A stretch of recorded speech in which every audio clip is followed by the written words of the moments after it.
తెలంగాణలో కేవలం పోలీసు రాజ్యం మాత్రమే నడుస్తుంది. ప్రత్యేకించి నల్గొండ జిల్లాలో ఇక్కడ ఉన్న మంత్రులు రైతులకు నీళ్ళు ఇవ్వలేక, కరెంట్ ఇవ్వలేక, ఎరువులు ఇవ్వలేక, ప్రజల నుంచి వస్తున్న ప్రశ్నలకు సమాధానాలు చెప్పలేక కేవలం పోలీసులను అడ్డం పెట్టుకొని పరిపాలన చేస్తున్నారు.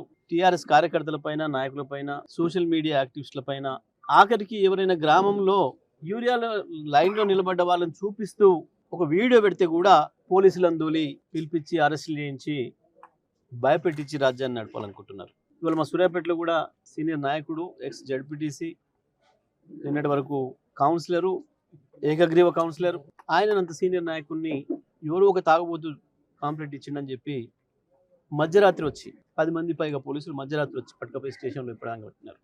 ప్రజలు పెద్ద ఎత్తున తరలి వచ్చి, మహిళలు మొత్తం ఊరుకు ఊరు మహిళలందరూ కదిలి వచ్చి స్టేషన్ ముందర కూర్చుంటే ఇవాళ ప్రజల ఒత్తిడికి భయపడి మళ్ళీ వదిలిపెట్టారు. ప్రజా ఉద్యమాల ద్వారానే నాయకుల్ని, కార్యకర్తల్ని కాపాడుకోవాలి తప్ప ఇక అంతకు మించి మార్గం లేదు అనేది ఇవాళ మనకు స్పష్టంగా